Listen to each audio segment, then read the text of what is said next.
Hi friends, இன்றைக்கி நம்ம பருப்பு குழம்பு எப்படி வைக்கலான்னு பார்க்கலாம். நான் இன்றைக்கி 2 கப் பருப்பு எடுத்திருக்கேன். நான் குக்கரில் தான் வச்சுருக்கேன். ஏன்னா பருப்பு நம்ம வேக வைக்கணும். இப்போ அது கூட கொஞ்சமாக தண்ணி சேர்த்து சின்ன உள்ளி, 4 பல் பூண்டு, 4 மிளகாய், 1 தக்காளி, மஞ்சள் தூள், பெருங்காயத்தூள் போட்டு நல்லா மிக்ஸ் பண்ணி விட்டுக்கோங்க. இப்போ மிக்ஸ் பண்ணதை குக்கரில் 8லேருந்து 9 விசில் வரைக்கும் நல்லா வேக வச்சு எடுத்துக்கோங்க. இப்போ இது வேகிற நேரத்தில் நம்ம தேங்காய் அரைக்கலாம். நான் இன்றைக்கி 1.5 மூடி தேங்காய் எடுத்திருக்கேன். 1.5 மூடி தேங்காய்க்கு 1 ஸ்பூன் ஜீரகம் போட்டு தண்ணி ஊற்றாமல் நல்லா அரைச்சிக்கோங்க. இப்போ இந்த பருப்பை அடுப்புலேருந்து இறக்கி நல்லா மசிச்சு விட்டுக்கோங்க. மசிச்சு விட்ட பருப்பு கூட நம்ம அரைச்சி வச்ச தேங்காவையும் போட்டு நல்லா மிக்ஸ் பண்ணி விட்டுக்கோங்க. மிக்ஸ் பண்ணது கூட நீங்கள் புளிப்புக்கு ஏற்ற மாதிரி புளிக்கரைசல் சேர்த்துக்கோங்க. அப்புறம் தேவையான அளவு தண்ணி ஊற்றிக்கோங்க. தண்ணி ஊற்றி முடித்த பிறகு உப்பு போட்டுக்கோங்க. உப்பு போட்டு நல்லா மிக்ஸ் பண்ணி விட்டுக்கோங்க. இதை அடுப்பில் வைங்க.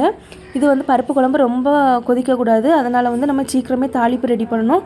இப்போ அடுப்பில் தேங்காய் எண்ணெய் ஊற்றி கொஞ்சமாக கடுகு, சின்ன உள்ளி, 4 வத்தல், 1 கொத்து கருவேப்பிலை போட்டு நல்லா தாளிப்பு ரெடி பண்ணுங்கள். அந்த உள்ளி லைட்டாக கருகணும். இப்போ தாளிப்பை இப்படி பபிள்ஸ் வந்தோடனே நீங்கள் இந்த பருப்பு குழம்பு கூட தாளிப்பை கொட்டிடுங்க. இப்போ இந்த குழம்பு கூட அந்த தாளிப்பை நல்லா மிக்ஸ் பண்ணி விட்டுக்கோங்க. மிக்ஸ் பண்ணி மூடி போட்டுக்கோங்க. இவ்வளோ தான் பருப்பு குழம்பு. தேங்க்யூ.